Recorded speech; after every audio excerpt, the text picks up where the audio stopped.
안녕하십니까, 사원입니다. 지금 시간은 오전 1시를 넘어가고 있습니다.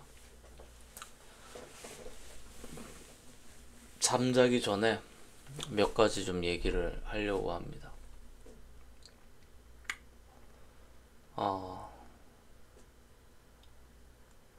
요번에 꽤 재밌는 내용이 공개가 된 게 있어요. 그게 뭐냐면은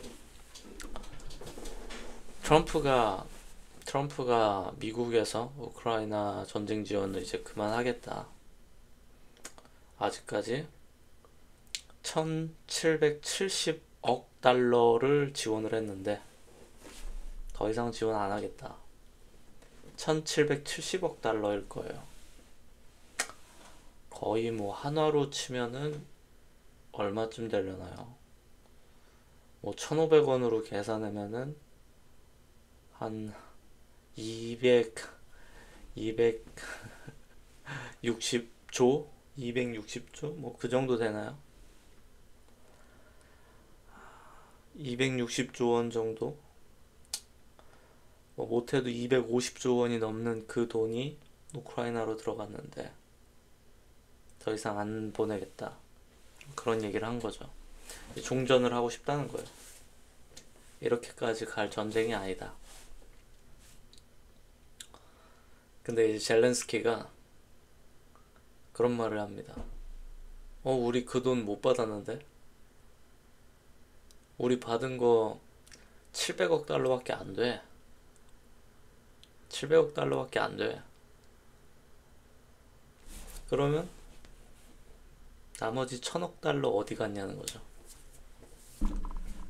누구 뭐 한두 푼도 아니고 뭐 네 집 개 이름도 아니고 1,000억 달러가 도대체 어디로 갔냐는 거죠. 군사 지원 목적으로 돈이 갔다는데 1,000억 달러의 행방이 묘연하죠. 제가 예전에 제 예전 영상 보시면은 그 얘기가 있어요. 전 세계에서 가장 큰 돈이 움직일 때는 언제나 군수 자금으로 움직이고, 그리고 그 과정에 엄청나게 많은 그런 말도 안 되는 일들이 펼쳐집니다. 그 말도 안 되는 일들이 펼쳐지고, 그리고 그 과정에서 엄청난 돈 세탁이 일어나요. 상상을 초월하는 돈 세탁인 거예요.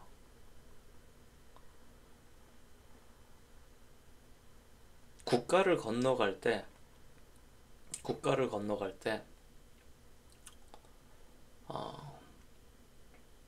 흔히들 예를 들면 전쟁이 일어나잖아요. 그럼 전쟁이 일어나면은 뭐 A 국가에서 내전이 일어나거나, 또는 뭐 A랑 B랑 국가가 싸웠다고 해봅시다. 근데 얘네들이 유엔 결의안 같은 걸 통해 가지고 여기한테 뭐 지원을 하거나 아니면 거래를 하거나 하는 그런 제재 대상이 있다고 해봅시다. 그럼 제재를 안 하냐? 제재를 안 하는 게 아니라 서드 파티를 이용해 가지고 지원을 해요. 서드 파티를 이용해서 오피셜한 큰 그룹들을 통해서 하면은 대리전을 하는 게 들통나기 때문에 오피셜하지 않은 언오피셜한 채널들로 대리전을 하는데 지원을 합니다. 그러면 당연히 그 일들을 처리해주는 그런 몇몇의 무기 공급 업자들과, 그리고 그 과정에서 자금을 움직이는 그 금융 브로커들이 엄청나게 끼게 되는 거예요. 그런 식으로 실제로는 예를 들면 뭐 미국이 어떤 국가에 지원을 하지 않고 뭐 맘대로 내비두는 것 같아도 전혀 그러지 않는다는 거죠. 근데 우리가 흔히들 미국이 그럴 거라고 생각하는 거는 이미 수많은 영화에서 많이 보여줬어요. 수많은 영화, 어떤 뭐 채널, 뉴스, 심지어 미국 자국 내에서도 이제는 트럼프가 얘기를 해버렸죠.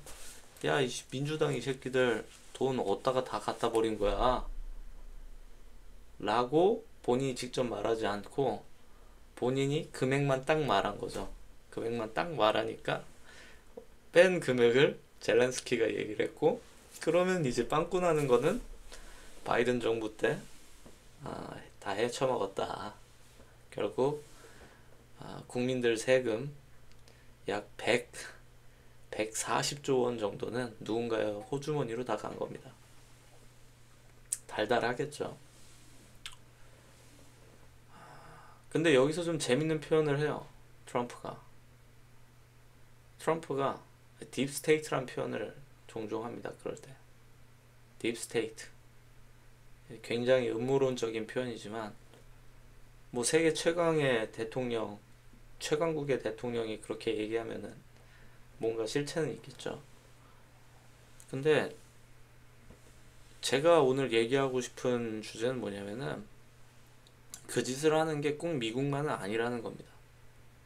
전혀 미국만은 아니고, 그리고 이제 한 가지 얘기해주고 싶은 게 이거예요. 언제부터 좌파가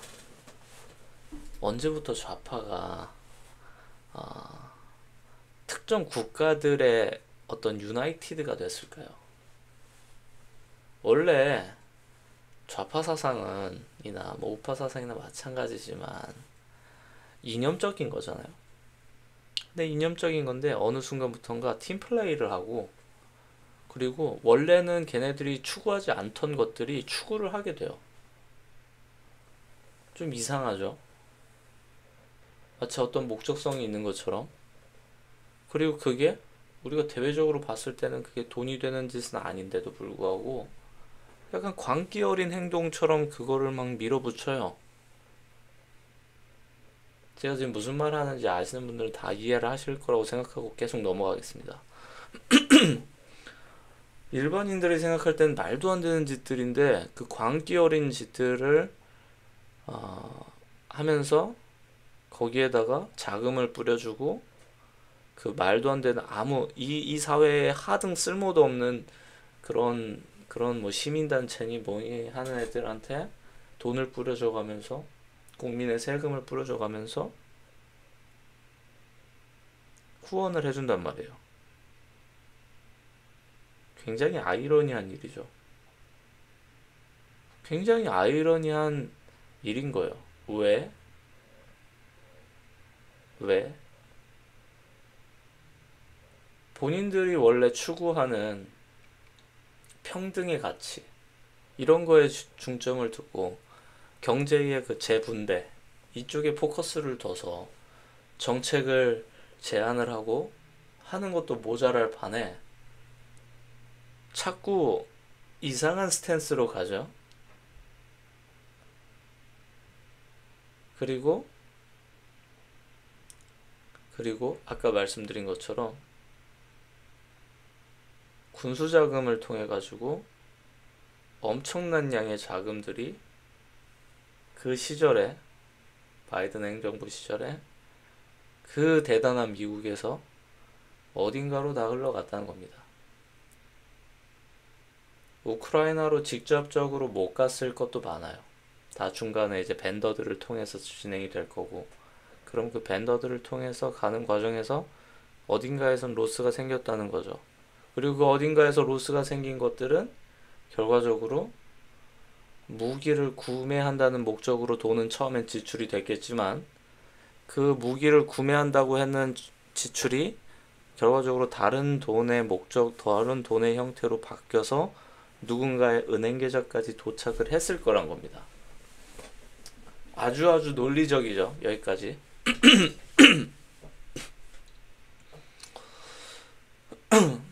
그러면 그러한 돈들이 과연 지금 어디에 누가 갖고 있었을까?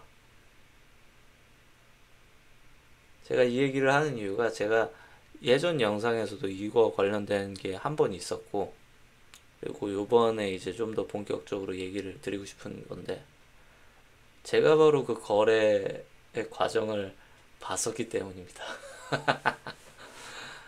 그리고 그 거래 과정에서는 CCP가 있었어요. 중국 공산당이.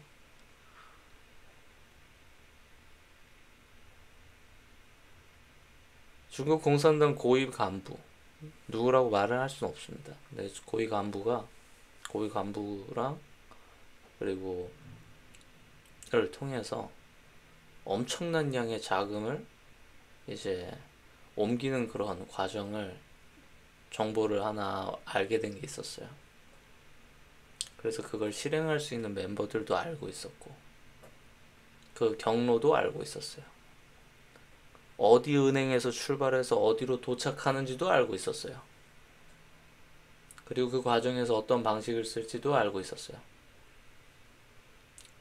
왜냐면 거기에서 키맨이 저랑 매우 친했던 분이거든요. 그 일을 진행하는 키맨이. 그러면 그 군수 업체 자금들은 어떻게 그렇게 많이 들어가 있고, 그리고 왜 그 사람들은 그냥 그거를 뭐 화이트하게 법인 자산으로 넣어놓으면 되지 왜 다른 방향으로 쓰려고 하느냐. 여기서부터 이해관계가 막 달라집니다. 제가 거기서 본 이해관계는 뭐냐면은 첫 번째로 힘이 있는 사람들은 보통 더 큰 힘을 원하고, 그리고 힘이 있는 사람들은 힘에 비해서 돈이 없어요. 이게 좀 이상한 현상입니다. 우리가 요즘 판사들이니 뭐 변호사들이니 이런 사람들 많이 보잖아요. TV에도 많이 나오고 유튜브에도 나오고. 근데 그 사람들 재산 까보면 돈 없어요, 별로. 변호사는 뭐 로펌 좋은 데 다니신 분들은 뭐 많겠지만은 판사들 중에 돈 많은 사람이 별로 없어요. 왜냐, 국가에서 주는 돈이니까. 검사도 마찬가지입니다. 그것 자체가 부를 주는 직업이 아니에요, 결코. 그럼 그 힘을 이용해서 뭔가를 다른 짓을 해야 되는데, 그 힘을 이용해서 다른 짓을 하지 않으면 힘에 비해서는 되게 빈곤한 삶을 살아야 되거든요. 굉장히 청렴하게 살아야 되는 거예요. 근데 보통 인간은 그렇게 하지 못합니다. 그리고 대부분의 그 정도 급여밖에 안 되는 판사놈들이 태반이기 때문에, 판사니 뭐 법조인이 다 똑같아요. 다 그 정도밖에 안 되기 때문에 걔네들은 비자금을 만들고자 하는 욕망이 대단한 사람들이에요. 어떠한 거래를 해서든지 자신의 힘과 힘을 이용해서. 근데 그게 자기의 커리어와 어떤 뭐 법관으로서의 위험성도 있겠지만은 그거를 감수할 만하다고 하면은 하는 거죠. 재밌게도 이 사람들이 그렇게까지 바보는 아니기 때문에 자신들을 보호해줄 방패를 만듭니다. 일종의 비밀 결사 같은 거예요. 조직을 만들어서, 사조직을 만들어서, 야, 나만 이렇게 할 순 없다. 야, 같이 하자. 우린 깐부잖아. 같이 하자.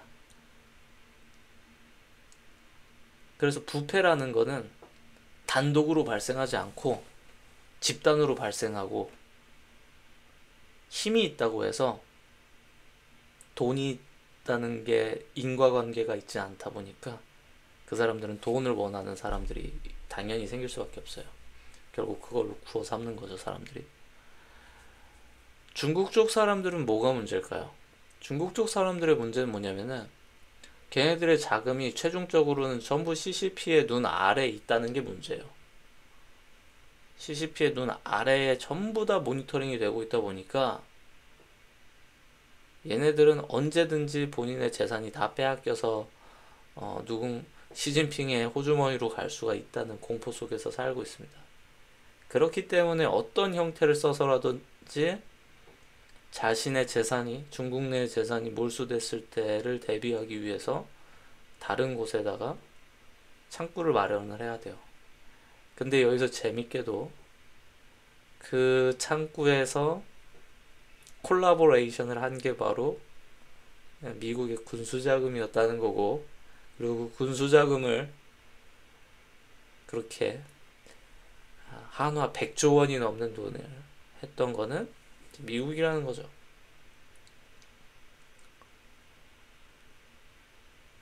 그래서 자금의 경로를, 여기까지의 스토리를 이해하기 쉽게 해서 자금의 경로를 얘기하자면 이런 거예요. 미국 국방부에서 자금이 처음에 출발을 할 겁니다. 그럼 출발을 하면은 예를 들면 어떤 업체한테 계약을 하고서 뭐 돈을 보내고 뭐 그렇겠죠. 근데 그 과정에서 업체한테 뭐 직접 보내는 경우도 있겠고 아니면 뭐 개인 컨트랙터들하고 거래를 하는 경우도 있고 뭐 온갖 곳이랑 다 합니다.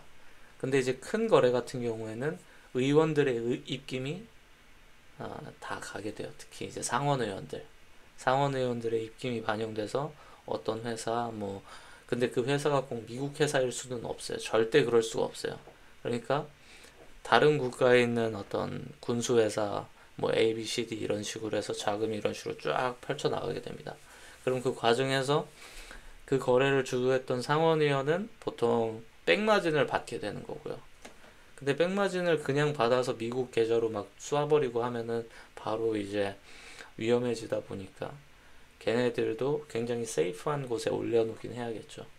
근데 그럴 때 이제 그런 자금을 갖고서 다른 국가에 있는 관료들하고 또 딜을 하는 요소로 쓰는 겁니다.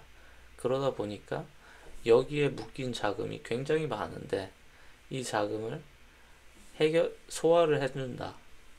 다른 말로 세탁을 해줄 수 있는 경로가 있으면은 너도 좀 해줄게. 그리고 이 관계에서 우리는 서로 한 배를 탔으니까 손을 잡고 같이 가자. 그렇게 가는 거죠. 그리고 그 파트너십이 재밌게도 미국 민주당, 중국 공산당 이런 파트너십이 나오고 그리고 재밌게도 이 되도 않는 전쟁으로 이득을 본 사람이 뭐냐? 러시아 우크라이나 전쟁에서 그렇게 돈 세탁으로 되면서 자금이 이 화이트 머니에서 블랙 마켓으로 넘어가는 걸 원하는 모든 이 세상의 권력자들, 지배계층들한테는 그게 엄청난 로비 자금으로서 사용을 할 수 있었던 겁니다. 그럼 여기서 질문, 그 자금이 대한민국 민주당에는 안 들어왔을까요? 단 1원도 들어오지 않았다. 단 1원도 들어오지 않았다. 라고 단정할 수 있을까요?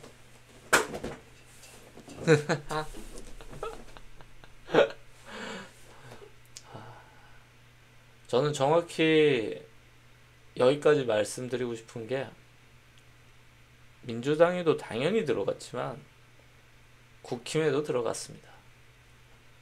양쪽 다 들어갔어요. 물론 뭐 포지션의 차이는 있죠. 근데 양쪽 다 들어가는데 특정인들한테 언제나 들어갑니다. 특정인들한테. 특정인. 그래서 저는 요즘의 세상이 약간 이제 뭐라고 해야 되나 변곡점에 거의 다다른 것 같아요. 변곡점에 다다라서 더 많은 것들이 아마 이제 뭐 트럼프가 됐던 아니면 뭐 한국에서 일어나는 뭐 일련의 사건들이 됐건 다 밝혀질 거라고 생각해요. 다 밝혀지겠죠. 제가 지금 얘기한 거를 굳이 제가 뭐 증거를 막 이 100명도 보지 않는 유튜브 채널에서 뭐 올리고 자시고 할 필요도 없습니다. 제가 뭐 제 목숨을 걸고서 그 정보원들의 신원이 위험할 수 있게 그렇게 하고 싶진 않고 제가 느끼는 건 그냥 그렇다는 거예요. 너무 뻔한 거예요. 너무 뻔하다는 거예요. 서두에 그런 얘기 했잖아요. 왜 자꾸 되도 않는 이상한 이념들을 퍼뜨려가지고 사람들을 이렇게 괴롭히냐. 왜냐면 걔네들의 목적은 애초부터 분열이었거든요. 분열. 그리고 종교. 공산당은 종교를 탄압합니다. 종교를 탄압해요. 국가가 곧 종교가 되어야 돼요. 그런 사회에서는.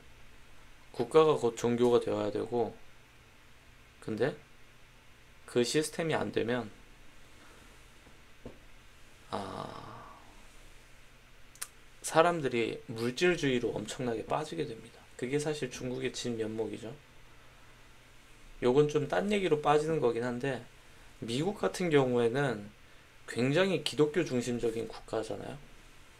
그러다 보니까 이 민족의 이념이나 이런 것들이 돈이 근간은 아니에요. 그러다 보니까 항상 어떤 거를 하든지 뭐 성경이나 이런 것들이 중심이 되는 거죠. 그래서 대통령도 성서에 손을 올리고서 처음에 그 취임할 때 선서를 했었던 거고. 근데 통제를 하기 위해서 제일 좋은 방법이 원래 예전부터 많이 했던 거는 이제 분열이잖아요. 결국은 분열할 수 있기만 하면 되는 거예요. 그럼 분열을 하면 거기에서 파고들 여지가 많고 그 과정에서 걔네들이 만들어 놓은 어마어마한 형태의 자금들의 아주 일부만 그 사람들한테 뿌려주면 그 사람들은 죽기 살기로 그거를 추창합니다.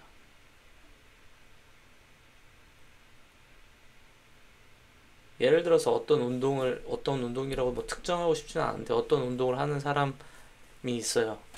어떤 사람들이 대부분 별로 안 좋아하는 그런 운동을 하는 사람이 있다 해봅시다. 근데 그 사람들이 경제적으로 풍요로워 보이나요? 전혀 풍요롭지 않아요. 그런 사람들은 어찌 보면 좀 마음이 아픈 사람들에 가까워요. 근데 그런 사람들이 후원금 명목으로 들어온 돈 그거 갖다가 생활하면서 하루 종일 그것만 연구하고 하루 종일 그걸로 어떻게 하면 다른 사람들의 마음을 바꿔볼까 약간 미친 사람들이거든요. 근데 그런 사람들을 아주 저렴한 값에 고용해서 사회 분열하는 데 사용하는 거죠. 일종의 전쟁 물자인 거예요. 전쟁 물자로서 전쟁 자금으로서 그 개 같은 단체들한테 돈을 주는 겁니다. 근데 그거를 그냥 그런 단체들한테만 돈을 주는 게 아니에요. 온라인 커뮤니티와 그리고 댓글 알바하는 놈들한테도 다 줍니다.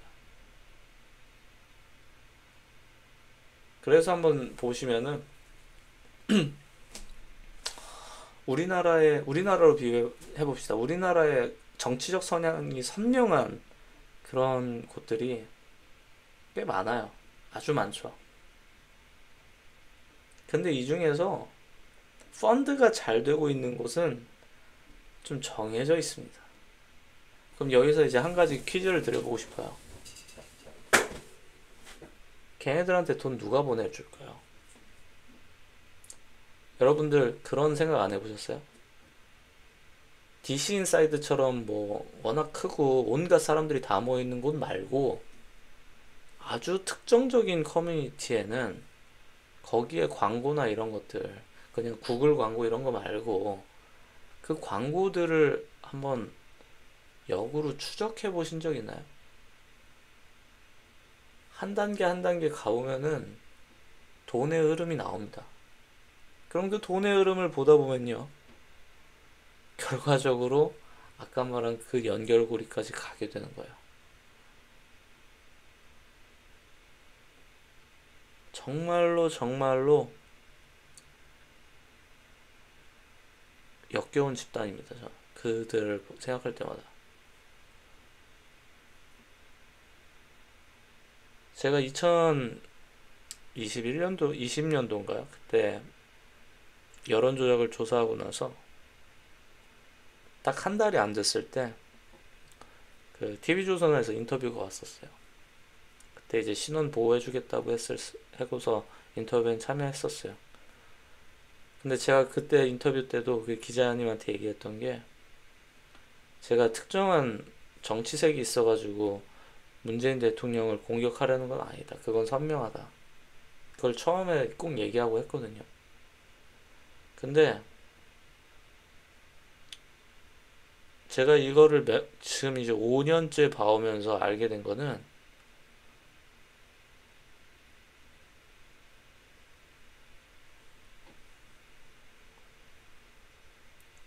양쪽 다 양쪽 다 쓰레기 같은 인간들은 충분히 많지만은 더 많이 먹어 처먹은 놈들은 존재한다. 그리고 두 번째는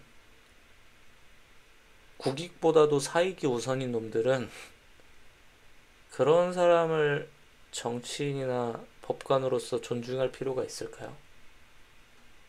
저는 없다고 봅니다.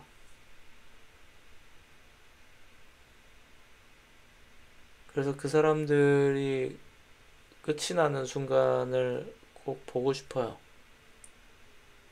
그게 소원 중에 하나예요. 제가 항상 얘기하는 거는 그거예요.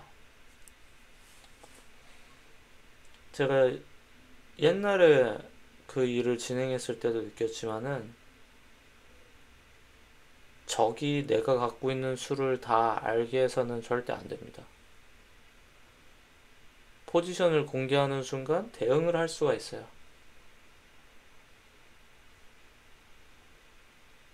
그 대응을 할 수 있기 때문에 언제나 감추면서 진행을 해야 되는데 제가 이 이야기를 왜 하냐면은 제가 이걸 얘기를 하던 말던 어차피 이제는 변곡점을 넘어선 것 같기 때문입니다. 아주 기쁜 일이죠. 변곡점을 넘어선 것 같아요. 제가 생각할 때.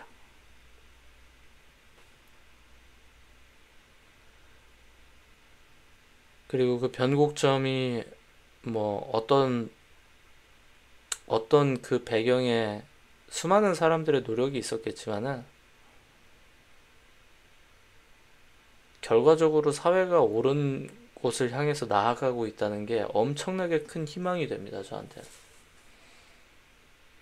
그리고 이 일련의 사건들은 아마 다 밝혀질 수밖에 없어요. 전부 다 밝혀질 수밖에 없어요. 지금 뭐 나와가지고 사람들끼리 막 청문회 하고 뭐 어쩌고 저쩌고 하잖아요. 근데 거기서 보면은 꼴이 가관입니다. 어떤 게 가관이냐? 길게 얘기할 거 없어요. 야, 너 돈 먹었잖아, 이 새끼야. 어디서 거짓말을 자꾸 하고 있어. 그냥 깜빵 보내. 라고 사실 끝날 수 있는 사안들이 너무너무 많은데, 근데 그럴 수가 없는 거죠. 왜냐, 그러기 위해서는 법적인 절차를 밟아야 되고, 법적으로 합당하게 증거 채택된 것들로 구성이 돼야 되고, 이 법리를 따라야 되니까.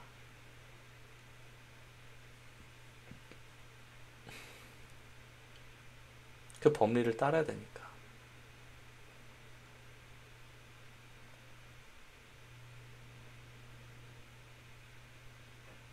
누구라고 특정해서 말하진 않겠지만은 아주 살벌해요. 인간의 탈을 쓴 짐승이라고 할 수 있을 만큼 아주 살벌합니다. 그게 왜 그러냐?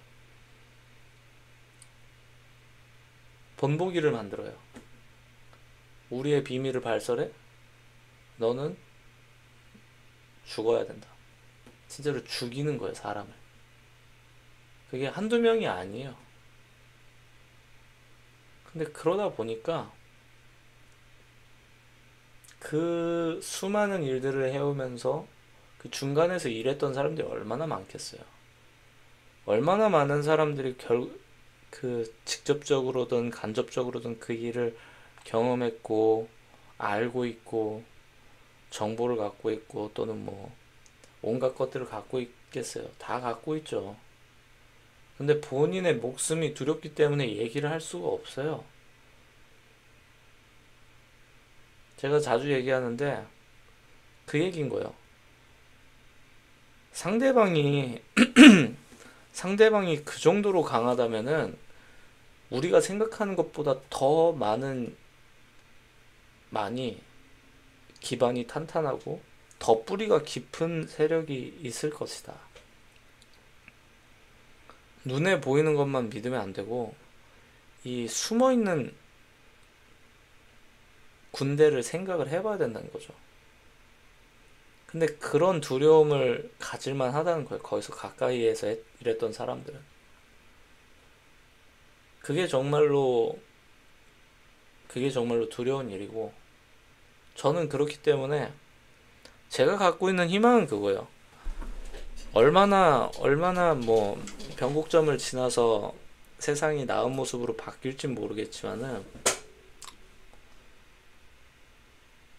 어찌됐든 진실에는 더 가까이 가고 있지 않나. 근데 뭐 제가 알고 있는 게 다 진실이라고 말은 할 수 없겠죠. 근데 이게 만약에 진실이라면은 그거를 아는 사람들이 더 많아지지 않겠나. 그리고 두 번째로는 그게 어떤 사람의 목숨을 건 용기 때문에 그게 되는 게 아니라 이 시민사회가 결국은 해냈다라는 거가 저는 아주 큰 의의가 있을 거라고 생각해요. 그게 아주 대단한 의의가 있다고 생각해요.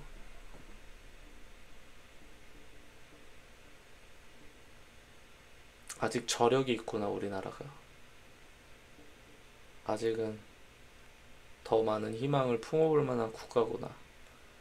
그런 생각이 들어요.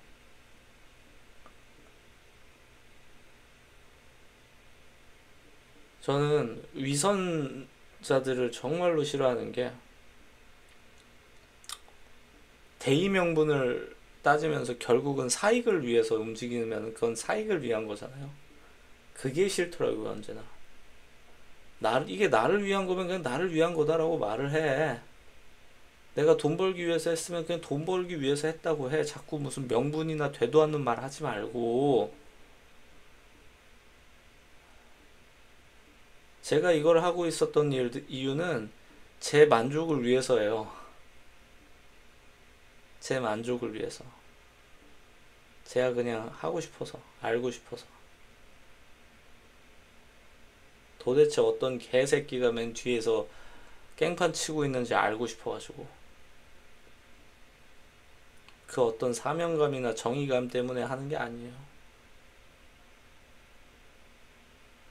근데 사명감이나 정의감 같은 것도 아무것도 없이 그냥 자기 수중에 돈 몇 억 챙겨 넣으려고 살아온 사람들이 왜 그렇게 정의를 얘기하고 뭐 어쩌고 저쩌고 헛소리를 하고 있는지.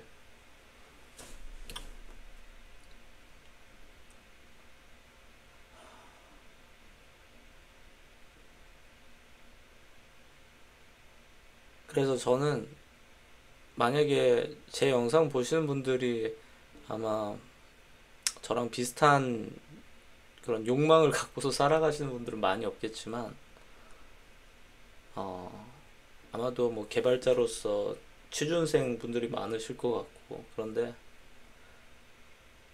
그냥 제 에세이를 들으시는 분들을 위해서 제가 드릴 수 있는 얘기는 이 정도인 것 같아요.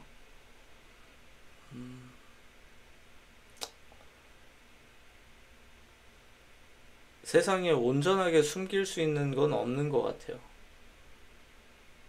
그리고 그 어떤 것이든 개발 용어로 리버스 엔지니어링이라고 하잖아요. 리버스 엔지니어링으로 추적하면 다 찾아냅니다. 다 찾아내요. 돈을 받은 사람이 있으면 보낸 사람이 있는 법이죠. 돈을 보낸 사람이 없는데 받은 사람이 어떻게 있습니까? 돈을 준 사람이 있어야 받은 사람이 있는 건 너무나도 당연하고 너무나도 이거는 반박할 수가 없잖아요. 그냥 뭐 하늘에서 갑자기 떨어졌다 이건 말이 안 되죠. 그저 한 걸음 한 걸음씩 가설을 세우고 그 가설에 대해서 결과값을 추적하다 보면은 정말 세상에 많은 것들에 다다를 수 있는 것 같아요. 저는 그게 정말 저한테 묘한 즐거움입니다. 그래서 최근에 완전히 딴 얘기인데 이제 저랑 같이 일을 하게 된 분하고 식사 자리가 있었어요. 근데 이제 거의 뭐 처음 만나는 그런 식사 자리여서, 근데 좀 결이 다르다 보니까 대화가 그렇게 막 잘 되진 않더라고요. 근데 좀 어색함을 풀어보고자 그분이 저한테 그랬어요. 질문을 하신 게, 대표님은 취미가 어떻게 되세요? 뭐 그러더라고요. 근데 제가 취미에 대해서 말을 하지 못했어요. 왜냐면 제 취미는 아, 이런 거거든요. 저는 이런 걸 좋아해요. 그리고 한 걸음 한 걸음 좀 위험하기도 한데, 근데 걸어볼 만한 것 같아서 그게 정말 즐거워요. 제가 그러잖아요. 게임도 좀 재미가 없어서 개발이 덜려 재밌다. 그러니까 재미를 별로 못 느껴요. 재미가 없어요, 세상이. 재미가 있는 게 뭔가를 만들던지 아니면 더 뭔가 의미가 있던지, 그러다 보니까 그렇게 됐어요. 어쨌든 뭐 그렇게 됐는데, 만약에 제가 뭐 비유적으로 표현한 내용도 많이 있지만은, 저는 이렇게 말씀드리고 싶어요. 항상 여러분도 누구나 다 할 수 있다.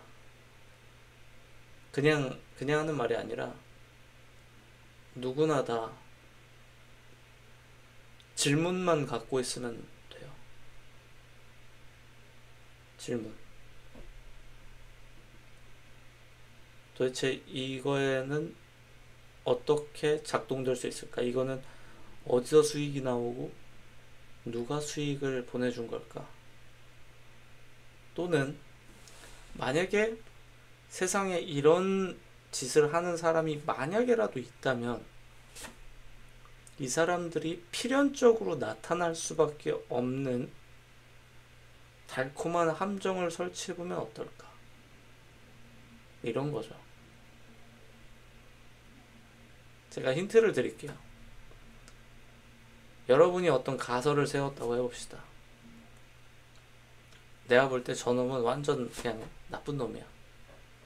그럼 여러분은 그 가설을 그냥 가설로만 둘 수도 있겠지만, 그거를 실제로 실행해서 그 가설이 참인지 거짓인지를 밝혀낼 아, 수 있는 그런 것들을 만들어내실 수도 있을 거예요.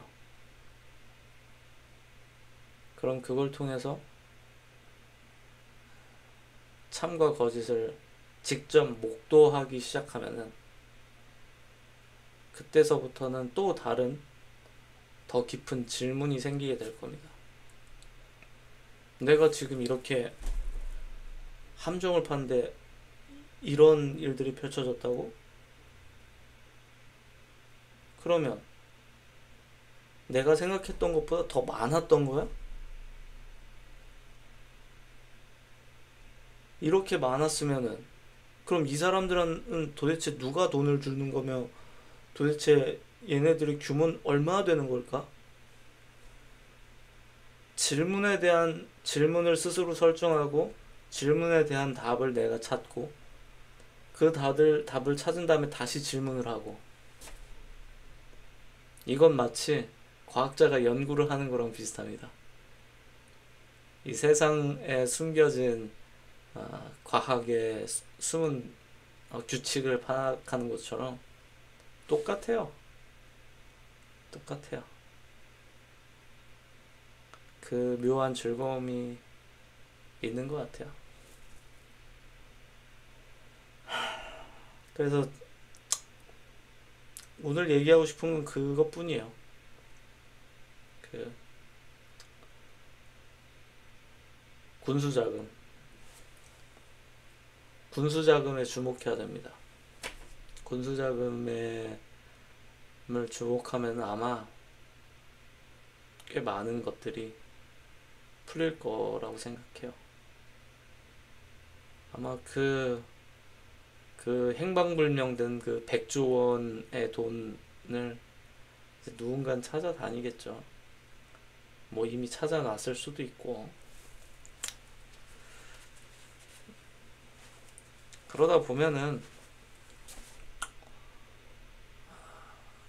감추고 싶은 사람들은 더 괴로워지는 법이고,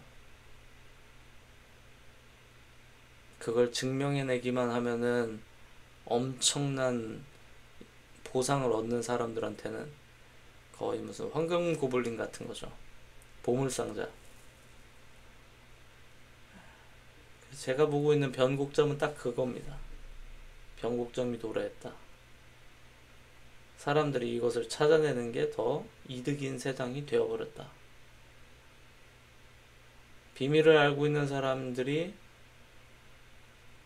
비밀을 개봉하는 게 오히려 더 경제적인 선택이 되는 상황이 오면, 그럼 그때서부터는 아마 물밀듯이 들어오겠죠. 나 혼자만 뭐하러 지켜? 다 지금 조금씩 다 풀었는데. 그런 일들이 펼쳐지면은 이 견고해 보이는 성이 무너지는 건 일순간일 겁니다. 저는 그 순간을 기다리고 있어요.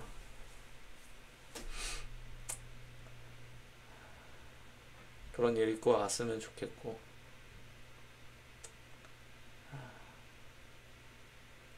좋네요. 제가 맨날 무슨 뭐 진중한 얘기 하신다는 분이 있었는데, 오늘만큼은 조금 즐거운 마음입니다. 즐거운 마음으로 이렇게 영상을 찍을 수 있다는 게 정말 감사하고,